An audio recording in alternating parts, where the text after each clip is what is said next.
कल हम लोगों ने जो वीडियो देखा था, लास्ट वीडियो, उसके अंदर हम लोगों ने जिस टॉपिक के बारे में पढ़ा, वो चैप्टर 6 के अंदर हम लोगों ने शुरू किया था रासायनिक अभिक्रियाओं के प्रकार, है ना।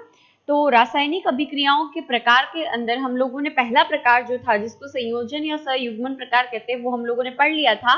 जिसके अंदर हमने देखा था कि जो अभिकारक होते हैं, है ना, तीर का निशान होता है और इधर लिखा जाता है, तो इधर जो लिखा जाता है वो होते हैं अभिकारक।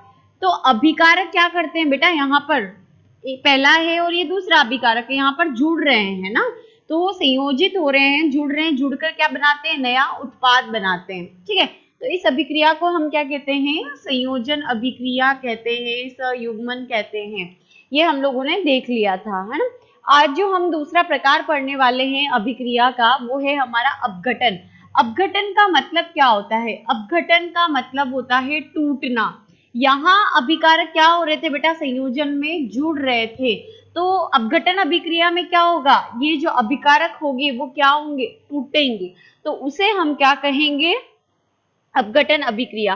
तो अपघटन अभिक्रिया की जो है, जहां पर भी नाम आ जाए अपघटन, उसका मतलब आप लोग समझ लेना कि क्या होता है। अपघटन का मतलब अभिकारक जो है वो क्या करेगा, टूटेगा। तो डेफिनेशन क्या बनेगी, ऐसी अभिक्रिया जिसमें एक अभिकारक अपघटित होकर या टूटकर दो या दो से अधिक क्या करते हैं, उत्पाद बनाते हैं। यहाँ पर अभिकारक टूटकर दो या दो से अधिक उत्पाद का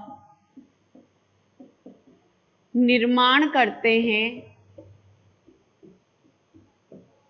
ठीक है, ऐसी रासायनिक अभिक्रिया जिसमें अभिकारक टूटकर दो या दो से अधिक उत्पाद का निर्माण करते हैं, ऐसी अभिक्रिया को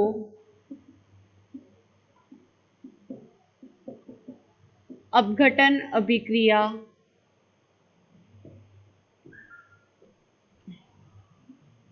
कहा जाता है।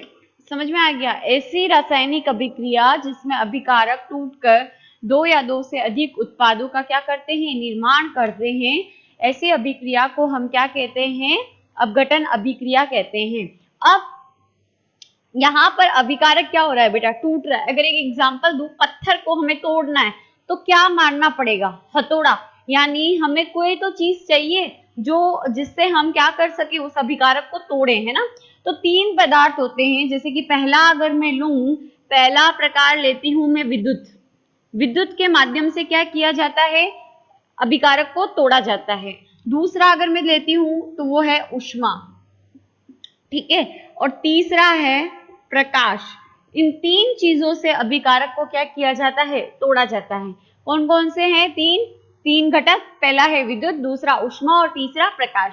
तो इसी के आधार पर जो आपकी अपघटन अभिक्रिया है उसके कितने प्रकार हो गए, तीन प्रकार हो गए। कौन कौन से, विद्युत अपघटनीय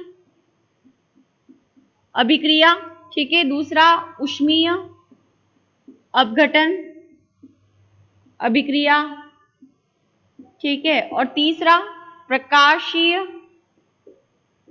अपघटन अभिक्रिया। हरी बात समझ में, अपघटन अभिक्रिया के कितने प्रकार हो गए बेटा, तीन प्रकार हो गए। पहली हो गई विद्युत, यानी अभिकारक टूटेगा लेकिन किसके माध्यम से, विद्युत के माध्यम से। दूसरा ऊष्मीय अपघटन, ऊष्मा के माध्यम से अभिकारक टूटेगा। और तीसरा प्रकाशीय, प्रकाश के माध्यम से हम क्या करेंगे, अभिकारक को तोड़ेंगे, है ना, सॉरी, अभिकारक को या जो क्रियाकारक होगी उसको तोड़ेंगे।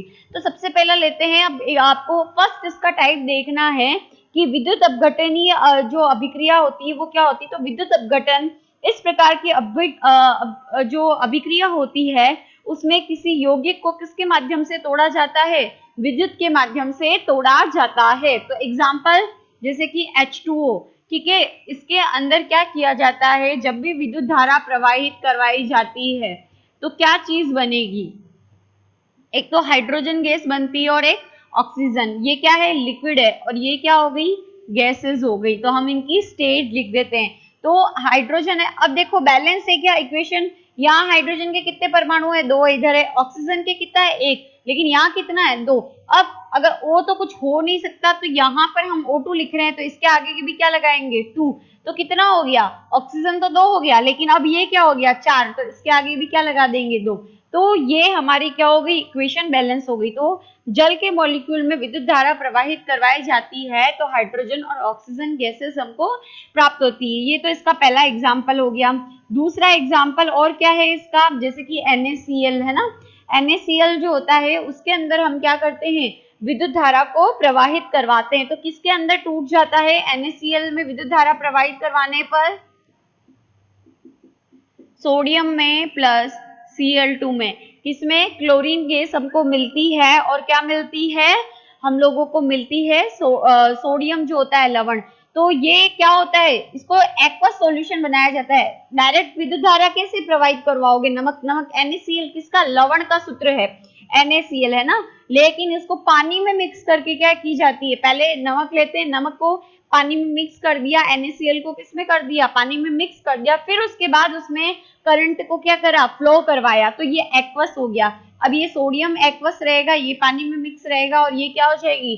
क्लोरीन हमारी क्या हो जाएगी? गैस हो जाएगी। तो हम इनकी स्टेजेस लिख देंगे। मैंने आपको इक्वेशन जो रासायनिक अभिक्रिया जो है उसके लिखने के जो नियम होते हैं, सॉरी रासायनिक समीकरण, तो वो बताया था। तो उसमें बोला था आप लोगों को कि आपको क्या करना होता है? रासायनिक समीकरण लिखते हुए समय जो अवस्था होती है अभिकारक और उत्पाद की वो लिखनी होती है ना। तो ये मैंने लिखा। अब इक्वेशन बैलेंस है क्या? नहीं है। देखो क्लोरीन जो है वो उसमें, सोडियम तो इधर भी है कि इधर, लेकिन क्लोरीन क्या है? Cl2। यहाँ पर कितना है? सिर्फ Cl है। तो हम आगे क्या लगा दें? इधर इसके लगा दें तो यहाँ पर लग जाएगा, और इधर 2 लगा दे तो सोडियम के भी 2 हो गए और क्लोरीन के भी कितने हो गए? 2 मॉलिक्यूल्स हो गए, है ना। तो यह आपके विद्युत अभिघटन अभिक्रिया जो है उसके क्या हो गए? 2 प्रकार हो गए। उसके बाद आता है ऊष्मीय अपघटन। सेकंड टाइप है अपघटन अभिक्रिया का। तो ऊष्मीय अपघटन में क्या होगा? सिंपल सी बात है, किसी भी अभिकारक को किसके माध्यम से तोड़ा जाए? ऊष्मा के माध्यम से गर्म करके तोड़ा जाता है और नया उत्पाद बनाया जाता है। तो वो अभिक्रिया हमारी क्या कहलाएगी? ऊष्मीय अपघटन कहलाएगी। अब इसके एग्जाम्पल, कैल्शियम कार्बोनेट हम लेते हैं, CaCO3 इसका सूत्र है, ठीक है। कैल्शियम कार्बोनेट को हम क्या करते हैं? हीट करते हैं 473 केल्विन जो टेम्परेचर होता है उसके ऊपर। टेम्परेचर को हमेशा हम किधर लिखते हैं? ऊपर लिखते हैं ना, तीर के, गर्मी को, है ना, हीट को। तो CaCO3 कैल्शियम कार्बोनेट को अगर हम गर्म करते हैं 473 केल्विन पर, तो क्या बनता है? CaO कैल्शियम ऑक्साइड बनता है, और क्या बनती है? CO2 गैस बनती है। गैस ऊपर उठती है, इसलिए हम क्या कर देते हैं? एरो का निशान लगा देते हैं। तो ये यहाँ पर आपकी कैल्शियम कार्बोनेट हो गया, कैल्शियम ऑक्साइड बनेगा और CO2 बनेगी। तो आपकी बुक में लिखा हुआ है, इसके नीचे हम लिख देते हैं कैल्शियम कार्बोनेट लिखा जाता है, ठीक है। और ये हो गया कैल्शियम ऑक्साइड। जब भी कैल्शियम कार्बोनेट जो है वो अगर आप उसको गर्म करते हो तो कैल्शियम ऑक्साइड और कार्बन डाइऑक्साइड गैस जो है वो बनती है, ठीक है। तो ये किसका उदाहरण हो गया? हमारा ऊष्मीय अपघटन का उदाहरण हो गया। फिर उसके बाद हम नेक्स्ट एग्जांपल लेते हैं प्रकाशीय अपघटन। तो प्रकाशीय अपघटन में ऑब्वियस सी बात है, किसी भी जो अभिकारक है बेटा उसको किसके माध्यम से तोड़ा जाएगा? हाँ, नाम है प्रकाशीय अपघटन या प्रकाशीय अपघटन अभिक्रिया हम कहेंगे। तो इसके अंदर किसके माध्यम से तोड़ा जाएगा? ऑब्वियस सी बात है, प्रकाश के माध्यम से जो कोई भी पदार्थ है उसको तोड़ा जाएगा। तो एग्जांपल लेते हैं इसमें हाइड्रोजन ब्रोमाइड HBr, है ना। इसको हम गर्म करते हैं तो हाइड्रोजन अलग हो जाती है और ब्रोमीन जो होती है अलग हो जाती है, Br2 ये ऊपर चली जाएगी, है ना। तो ये गैसेस है, इसलिए तो हाइड्रोजन ब्रोमाइड है तो हाइड्रोजन के अंदर कितने परमाणु आते हैं? 2। तो आगे 2 लगा देंगे तो ब्रोमीन में भी क्या हो गया? 2 हो गया। तो यहाँ पर हमने इसको क्या किया? किसके माध्यम से गर्म किया? तो प्रकाश के माध्यम से। तो ये आप UV ऐसे करके लिख सकते हो। आ रही बात समझ में? तो ये एग्जाम्पल हो गया। अब आता है क्वेश्चन कैसे पूछा जाता है। तो बेटा क्वेश्चन ध्यान रखना, आपको क्वेश्चन ऐसा पूछा जाएगा कि अपघटनीय अभिक्रिया की परिभाषा लिखकर इसकी जो है प्रकारों को उदाहरण सहित समझाइए। तो ये आपको रिएक्शंस पता होनी चाहिए। फर्स्ट है हमारी कौन सी? अपघटन का मतलब आपको पता होना चाहिए। अपघटन हम छोटी क्लासेस से पढ़ते आ रहे हैं ना, 8th में लगभग आपने नाम सुन लिया होगा। तो अपघटन का मतलब होता है इन बायोलॉजी टूटना, साइंस के अंदर अपघटन का मतलब ही होता है टूटना। तो यहाँ पर ऑब्वियस सी बात है अभिकारक टूटेगा, अभिकारक टूटेगा तो क्या बनेगा, उत्पाद बनेगा, है ना। तो अपघटनीय अभिक्रिया का जो अगर डेफिनेशन हमको देना हो तो क्या बनेगी कि ऐसी रासायनिक अभिक्रिया जिसमें क्या होता है, अभिकारक टूटता है और एक या दो से अधिक उत्पादों को क्या करता है, निर्माण करता है, तो उस अभिक्रिया को हम अपघटनीय अभिक्रिया कहते हैं। उसके प्रकार कितने हो गए, इसके प्रकार जो है हमारे पास 3 प्रकार है। पहला है हमारा विद्युत अपघटन अभिक्रिया, दूसरा ऊष्मीय अपघटन और तीसरा प्रकाशीय अपघटन।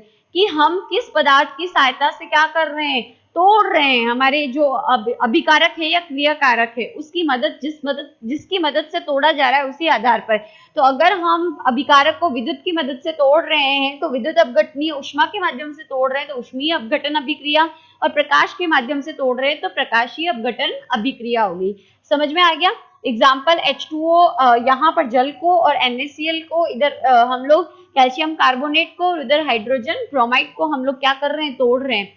तो इस तरीके से हमारे पास क्या आ गया है, ये 3 जो अपघटन अभिक्रिया के प्रकार हो गए।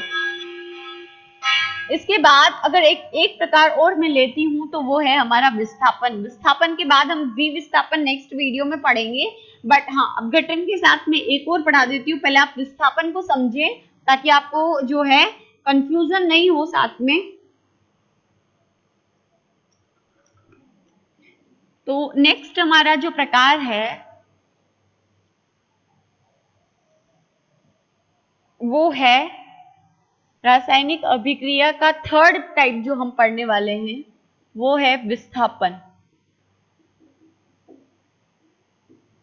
विस्थापन अभिक्रिया क्या होता है, विस्थापन अभिक्रिया का मतलब क्या है। विस्थापन अभिक्रिया का मतलब ये होता है, जैसे आप यहाँ टेबल पे बैठे हो और मैं खड़ी हूँ, ठीक है। आप किसी टेबल पे बैठे हो और मैं क्या हूँ, खड़ी हूँ। तो आप में से और मुझ में से स्ट्रांग कौन है, मैं हूं ना। तो मैं क्या करूंगी, आपको उस टेबल से उठाकर क्या करूंगी, खुद बैठ जाऊंगी। तो सेम चीज यही होती है कि इसके अंदर जो विस्थापन अभिक्रिया होती है, विस्थापन अभिक्रिया के अंतर्गत जो कम सक्रिय जो तत्व होता है, ऐसी रासायनिक अभिक्रिया जिसमें एक परमाणु के द्वारा क्या किया जाता है, स्ट्रॉन्ग परमाणु के द्वारा कम स्ट्रॉन्ग परमाणु को क्या कर दिया जाता है, विस्थापित कर दिया जाता है, मतलब रिप्लेस कर दिया जाता है। तो ऐसी रासायनिक अभिक्रिया जिसमें क्या किया जाता है, कम सक्रिय परमाणु को